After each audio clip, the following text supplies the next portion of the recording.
Buenos días, jóvenes del primero de secundaria del Divino Maestro. Los docentes de Ciencia y Tecnología hemos elaborado el siguiente documento denominado Conociendo el lugar que habitamos. Veamos algunas curiosidades sobre nuestro planeta, la Tierra.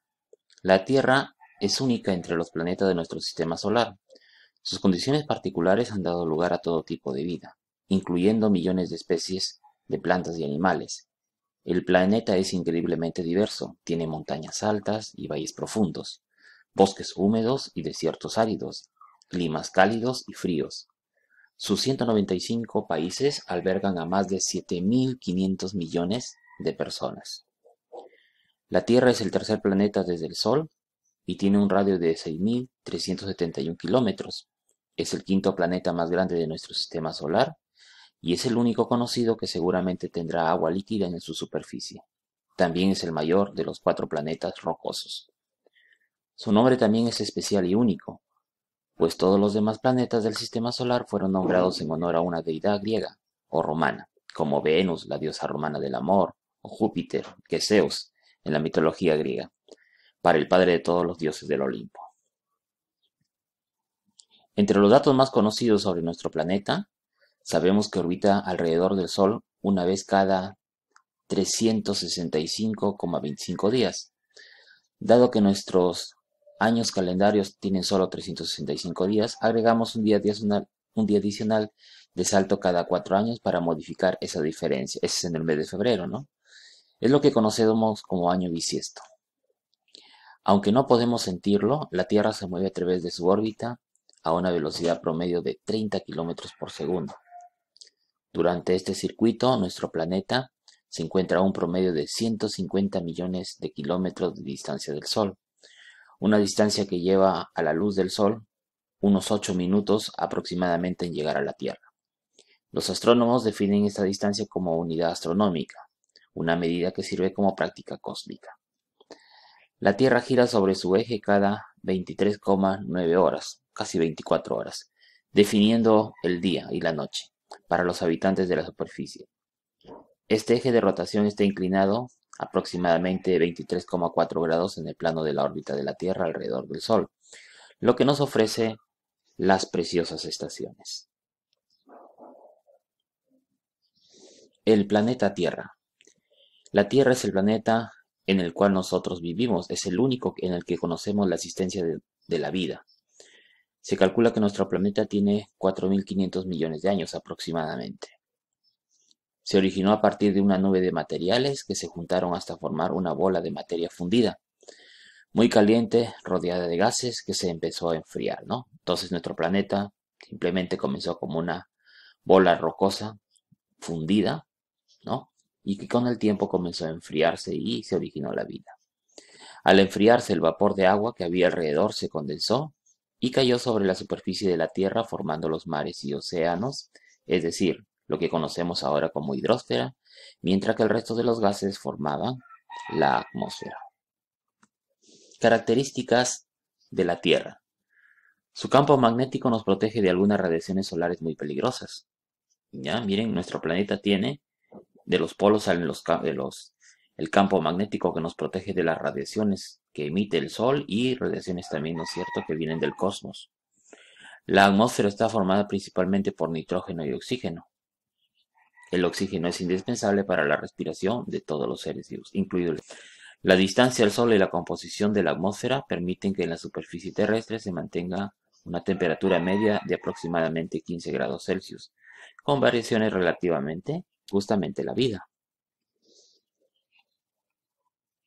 Esta temperatura y sus ligeras variaciones permiten la existencia de agua en sus 3 estados, ¿no? Sólido, líquido y gaseoso, que hacen posible el ciclo del agua.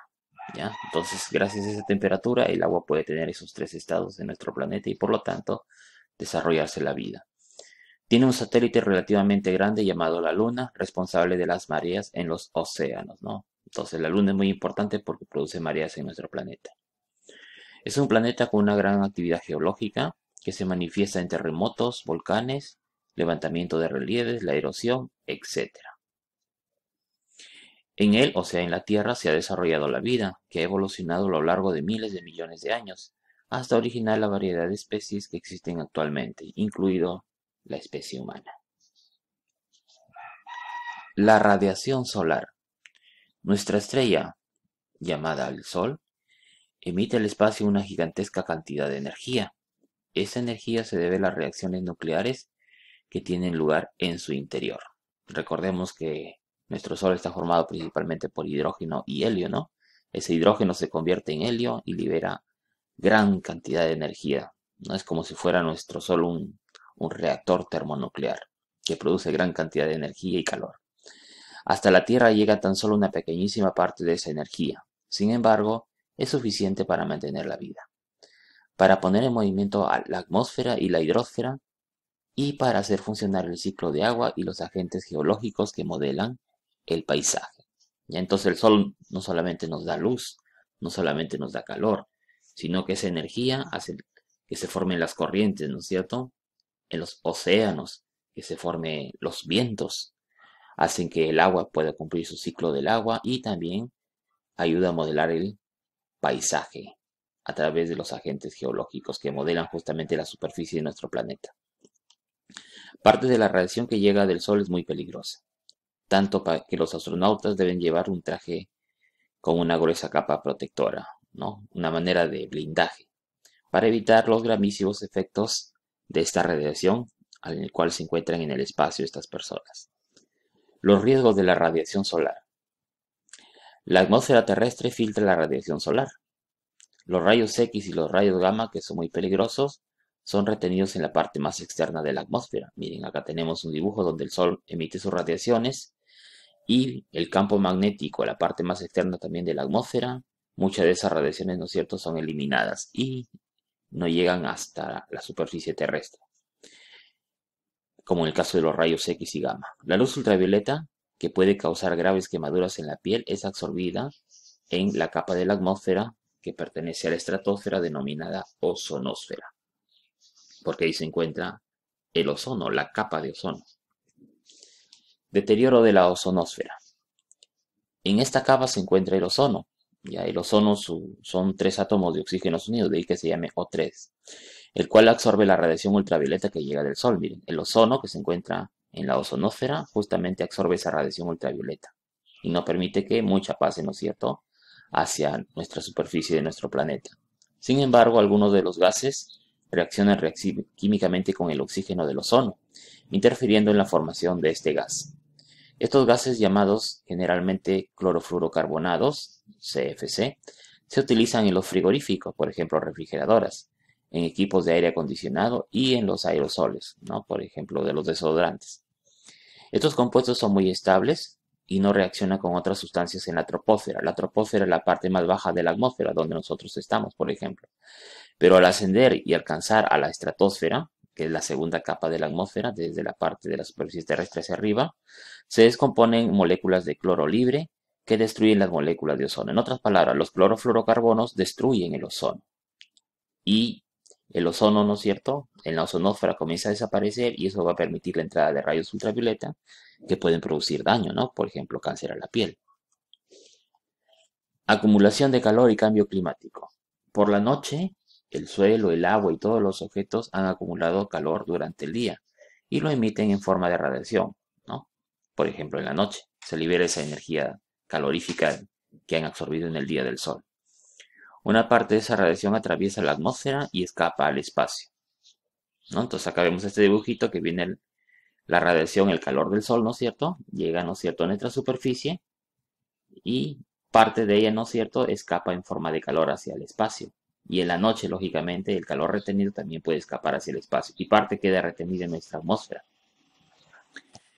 Una parte de esta radiación atraviesa la atmósfera y escapa al espacio, lo que permite que la Tierra se enfríe, mientras que otra parte queda retenida, como se ve en el dibujo. Parte escapa y parte se retiene, lo que impide un enfriamiento excesivo y mantiene la temperatura adecuada en nuestro planeta, en nuestra superficie del planeta Tierra. Pero algunos gases como el vapor de agua, el metano y sobre todo el dióxido de carbono, el CO2, absorben parte de la radiación que normalmente debería de escapar, ¿no? Entonces, ¿qué estamos viendo? Estas líneas rojas nos dicen que esas nubes, por ejemplo, que tienen CO2, o esa atmósfera con CO2, en lugar de eliminar, ¿no es cierto?, buena cantidad del calor retenido, ¿no es cierto?, lo siguen reteniendo, ¿ya? Lo que provoca que la atmósfera se caliente más de lo normal. Ese, ¿no es cierto?, sería el sobrecalentamiento de la Tierra. El efecto invernadero es un fenómeno normal en nuestro planeta, porque se retiene calor, pero se elimina, ¿no? Parte de ese calor en las noches, por ejemplo. Pero ¿qué pasa si se retiene más de lo que tendría que eliminarse? Entonces la Tierra se calienta más de lo normal. Este calentamiento global de la atmósfera puede tener consecuencias muy negativas, ¿no? Por ejemplo, que se descongelen los casquetes polares, que en algunas zonas llueva más, que en otras zonas, ¿no es cierto?, se vuelvan más desérticas, ¿no? Y eso trae un gran problema en todo el planeta. Movimientos de la Tierra. Nuestro planeta tiene dos movimientos, el movimiento de rotación y el movimiento de traslación. Veamos el primer movimiento denominado movimiento de rotación. Todos los planetas, los satélites, también el Sol, presentan un movimiento de rotación alrededor de su eje. Por ejemplo, acá tenemos el eje de la Tierra que está ligeramente inclinado y hace, ¿no es cierto?, que la Tierra se vaya moviendo, ¿no?, sobre ese eje, y eso produce el día y la noche, tal y como se ve, ¿no es cierto?, en este dibujo. La parte iluminada está de día y la parte oscura está de noche. El eje de rotación terrestre es una línea imaginaria, como lo estamos viendo acá, que pasa por el polo norte y por el polo sur y que atraviesa el planeta por el centro.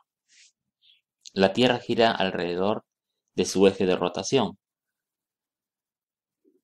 por lo que vista desde el norte, desde el polo norte, gira en sentido contrario a las agujas de un reloj. A eso se le llaman sentido antihorario, giro en contra de las agujas de un reloj. En realizar un giro completo, nuestro planeta tarda aproximadamente 24 horas. Ese es el periodo que dura un día, ¿no? En un día justamente está el día y la noche. 12 horas para cada uno. El eje de rotación de la Tierra está inclinado aproximadamente 23,5 grados con respecto al plano de la eclíptica. ¿Ya? El plano de la eclíptica es un plano que la Tierra traza cuando gira esta alrededor del Sol, ¿ya? Entonces, ese plano de la eclíptica en relación, ¿no es cierto?, con el eje de rotación de la Tierra aproximadamente forma un ángulo de 23,5 grados. Esto hace que la duración relativa del día y la noche varíe a lo largo del año. Ya no todos los días son de 12 horas en el día y 12 horas en la noche, van variando. Si cortáramos la Tierra en dos mitades iguales, con un plano perpendicular al eje de rotación, el plano ecuatorial, obtendríamos dos hemisferios, el hemisferio norte y el hemisferio sur, tal y como se ve, ¿no es cierto?, en la figura. El ecuador es una línea imaginaria trazada sobre la superficie terrestre, acá en la figura también se observa, que separa justamente el hemisferio norte del hemisferio sur. Movimiento de traslación. ¿Ya? Entonces, el movimiento de traslación es el movimiento que realiza nuestro planeta cuando gira alrededor del Sol. Y en el plano que lo hace, como se ve en esta figura, a eso le vamos a llamar el plano de la eclíptica. Mientras la Tierra gira sobre sí misma, realiza una traslación alrededor del Sol, describiendo una órbita de aproximadamente 365 días, lo que nosotros le llamamos un año terrestre. Este movimiento de nuestro planeta permanece sobre el plano imaginario de la eclíptica, tal y como se ve en la figura. Si la eclíptica fuera un gigantesco papel, la órbita sería el rastro dejado por la Tierra en su traslación en este plano, como se ve también en el dibujo, ¿no? Ese plano que dibuja la Tierra al moverse alrededor del Sol es el plano de la eclíptica. La órbita es casi circular, por lo que la Tierra mantiene durante todo el año una distancia al Sol, de unos 150 millones de kilómetros aproximadamente. Si observáramos el movimiento de traslación por encima del polo norte, veríamos que el desplazamiento se realiza en sentido antihorario, ¿no? En sentido en contra de las agujas del reloj. Eso se llama sentido antihorario. Las estaciones. La inclinación del eje de rotación que tiene nuestro planeta es la causa de una serie de variaciones a lo largo del año. Entre ellas las diferencias de temperaturas y la duración del día y la noche. ¿Ya? Recuerden que el día y la noche no son 12 horas en cualquier estación del año, ¿no? Tiende a variar. Según estas diferencias, a lo largo del año suceden 4 estaciones: la primavera, el verano, el otoño y el invierno. Las fechas de paso de una estación a otra se conocen como equinoccios y solsticios. En el caso de los equinoccios, Son los días de paso de verano a otoño y de invierno a primavera. Corresponden a las fechas en las que el día y la noche tiene la misma duración, vale decir 12 horas el día y 12 horas la noche. Aunque la fecha exacta puede variar ligeramente, se producen hacia el 22 de septiembre, por ejemplo, en nuestro caso sería de invierno a primavera, o cuando comienza la primavera, y el 21 de marzo, cuando está comenzando, ¿no es cierto?, el otoño, de verano a otoño. Los solsticios son los días de paso de otoño a invierno y de primavera a verano. Corresponden a las fechas en las que la duración del día y la noche alcanzan su máxima diferencia. ¿Qué significa esto? Que el día y la noche ya no tienen 12 horas, no uno de ellos tiene más horas que el otro, o minutos, es decir, porque no es tan notoria, ¿no? Pero sí tiene más tiempo uno que otro. Aunque las fechas ligeramente se producen hacia el 22 de diciembre, ¿no? Como en el caso del verano para nosotros, y el 21 de junio, como en el caso del invierno. Acá tenemos las estaciones en el hemisferio norte, ¿ya? Que son lo contrario al hemisferio sur. Nosotros estamos ubicados en el hemisferio sur. Por ejemplo, el 21 de marzo es el equinoccio de primavera en el hemisferio norte. Ya nosotros estaríamos entrando ahí, ¿no es cierto?, al otoño. ¿No? El 21 de junio es solsticio de verano. Nosotros sería, ¿no es cierto?, un solsticio de invierno, al contrario. El 22 de septiembre es el equinoccio de otoño en el hemisferio norte. Para nosotros, ¿no es cierto?, sería para primavera ya. El 22 de diciembre es solsticio de invierno. Para nosotros sería de verano, ¿no? Y así sucesivamente. ¿Ya? Recuerden que los equinoccios, los días duran casi 12 horas, el día y la noche. Y en el caso de los solsticios, van variando, ¿no? Un día y una noche, uno dura un poco menos que 12 horas y el otro, lógicamente, más, dependiendo justamente de la estación. Nosotros estamos en el hemisferio sur, ¿sí? Por ejemplo, acá tenemos el 22 de septiembre, ahí está el equinoccio de primavera, ¿no? En el caso del 22 de diciembre está el solsticio de verano. En el caso del 21 de marzo, ahí comienza el equinoccio de otoño. El 21 de junio, solsticio de invierno, lo que habíamos comentado en relación también a la otra diapositiva, que es lo contrario. La Tierra y la Luna. La Luna es el satélite de nuestro planeta. Es bastante grande para ser un satélite en comparación con otros satélites de otros planetas. Gira alrededor de nuestro planeta aproximadamente 28 días. De ahí que hablamos de calendarios lunares, que es exactamente lo mismo que tarda en girar la Luna, girar alrededor de su eje, también lo hace en 28 días. O sea, la Luna gira en 28 días alrededor de nuestro planeta y también gira sobre su propio eje en 28 días. El hecho que su traslación y su rotación duren lo mismo hace que siempre nos enseñe la Luna la misma cara, ¿no? El lado iluminado de la Luna, mientras que nunca vamos a ver la cara opuesta, y la que nosotros le llamamos la cara oculta de la Luna. ¿Ya? Entonces, cuando nosotros miramos la Luna, siempre vemos el lado iluminado, y cuando, lógicamente, no podemos verla, es porque de repente está tapada por el sol, pero la cara oscura nunca la podemos ver, porque siempre está al lado opuesto que nos da la Luna siempre a nuestro planeta. Sus fases y los eclipses son fenómenos que se deben a su tamaño relativamente grande y a ciertas particularidades en el movimiento de la Luna. Movimientos de la Luna. Entonces hemos dicho que la Luna tiene un movimiento de rotación y un movimiento de traslación. Ambos lo hacen 28 días. El movimiento de rotación significa el movimiento de giro que hace la Luna sobre sí misma, así como nuestra Tierra gira sobre su propio eje, la Luna también lo hace. Y eso es 28 días para la Luna. Para nosotros, en nuestro planeta, es 24 horas, ¿no? Movimiento de traslación. La Luna describe una órbita alrededor de nuestro planeta que se encuentra inclinado aproximadamente, ese eje de inclinación de la Luna de 5 grados, en nuestro planeta era casi 23 grados, ¿no? Con respecto al plano de la eclíptica. Tarda 28 días en realizar una vuelta alrededor de nuestro planeta. De ahí el tiempo de que un mes se denomina mes lunar, ¿no? Casi los meses tienen 28 días, si ustedes se han dado cuenta. Vistos por encima del polo norte, ¿no? Imagínense esta figura de la Tierra, acá está el polo norte. Ambos movimientos se producen en sentido antihorario, ¿qué significa? En contra de las agujas de un reloj. No solamente el movimiento de traslación, sino también el movimiento de rotación. La coincidencia de los periodos de rotación y traslación hace que la Luna permanezca siempre con la misma cara enfrentada a nuestro planeta. O sea, la misma cara siempre lo va a dar al planeta. ¿Ya? El lado oscuro no lo da hacia nuestro planeta. Por eso que hasta 1959, la nave soviética Luna 3 sobrevoló la superficie de nuestro satélite y obtuvo las primeras fotografías. No se sabía nada qué aspecto tenía justamente esa cara oculta de la Luna.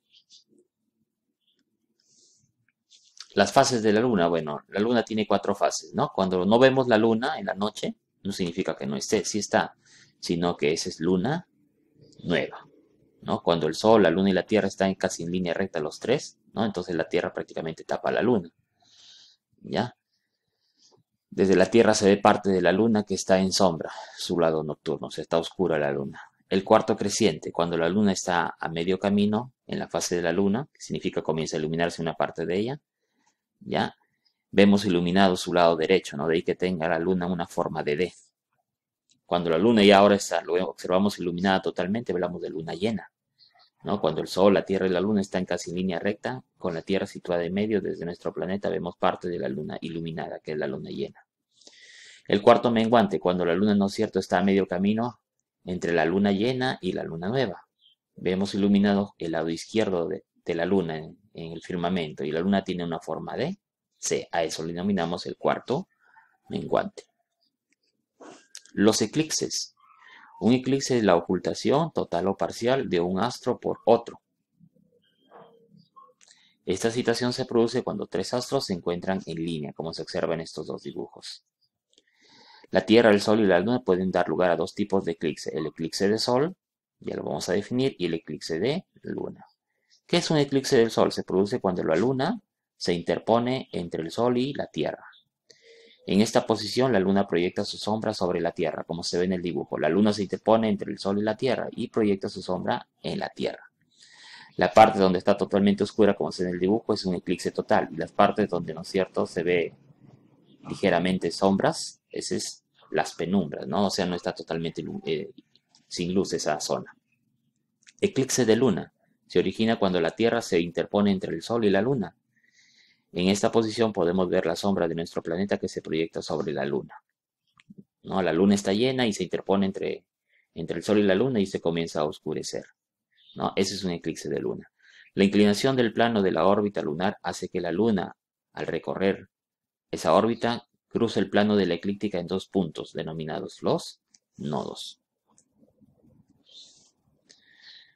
Frecuencia de los eclipses. Si el plano de la órbita de la Luna, miren, este plano A, ¿ya?, coincidiera con el plano de la órbita terrestre, el plano B, el que está acá, ¿no? Si por ejemplo sucediera esto del plano B, tendríamos eclipses, ¿no es cierto?, todos los meses, ¿ya? En cada luna nueva habría un eclipse de Sol, y en cada luna llena un eclipse de Luna, bien. Sucederían todos los meses esto. Sin embargo, la Luna y la Tierra orbitan en diferentes planos, como se observa en A.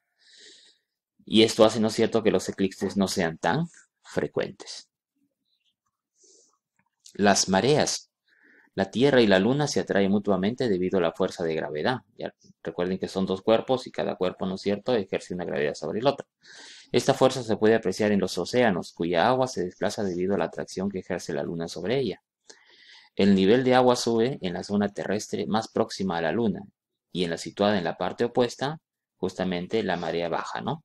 En estos puntos en el nivel del agua sube, se produce marea alta, mientras que en las zonas en las que el agua se desplaza y baja su nivel, tiene lugar la marea baja. Por ejemplo, acá tenemos América del Norte y acá tenemos Europa. Por ejemplo, la Luna está más cerca de España, entonces, ¿no es cierto?, atrae al agua, significa que acá hay marea alta. Si nos vamos a la parte de México, como ha habido desplazamiento de agua hacia esas zonas, ¿no?, ahí va a haber marea baja en la parte de México. Veamos el caso donde la Luna está cerca a México, por ejemplo. Entonces atrae agua en esa zona, esa es marea alta. Y las otras zonas que prácticamente están perdiendo un poco de agua porque se van hacia el otro lado, entonces, por ejemplo, en España hay marea baja. Actividad, eclipse solar casero. Materiales, una caja de cartón, puede ser, ¿no es cierto?, de galletas, puede ser de zapatos, 2 palitos de brocheta, 2 bolas de corcho blanco de diferente tamaño, ¿ya? Estos van a ser a manera de astros, ¿no? Puedes utilizar un limón y una naranja, ¿no? Pero hay que atravesar el palito de brocheta, justamente esas frutas, como se va a indicar más adelante. Cinta adhesiva para asegurar los palitos de brochetas, linterna con pilas, tijeras para cortar las caras de cartón necesarias. El procedimiento, cogemos la caja de cartón y realizamos el corte de dos de sus caras, como se ve acá en la figura, esta cara y la que está en este lado. Pegamos las dos rodajas de corcho en la base o las frutas redondas que tú hayas escogido, por ejemplo el limón y la naranja, donde irán los palitos de brocheta, ¿no? Lo van a atravesar o si no, por lo menos que queden eh, en una parte de esas frutas para que, ¿no es cierto?, se mantenga estas esferas se mantengan, ¿no es cierto?, como si fueran astros en el firmamento, ¿ya? Atravesamos con los palitos de brocheta cada bola de corcho o las frutas redondas y las aseguramos con la cinta adhesiva para que no se vayan a desprender. Colocamos los palitos de brochetas con las bolas de corcho o las frutas redondas en la caja según la figura, ¿no? Como se observa acá. Iluminamos el interior de la caja con la linterna, que hace de como si fuera el sol, y observamos lo que ocurre. Si se puede realizar esta experiencia en un recinto oscuro, sería mucho mejor todavía porque se observa mejor el eclipse. Formulas un problema, una hipótesis a tu problema, ves los resultados que has obtenido en una foto, explicas el fenómeno y tus conclusiones. Y respondes a la siguiente pregunta. ¿Cómo harías el mismo experimento para un eclipse de luna? Ticket de salida. ¿Qué es lo más importante que aprendiste en la clase de hoy? ¿Entendiste la clase de hoy? ¿Cómo lo sabes? ¿Qué preguntas tienes sobre la clase de hoy? Muchas gracias. Hasta otra oportunidad.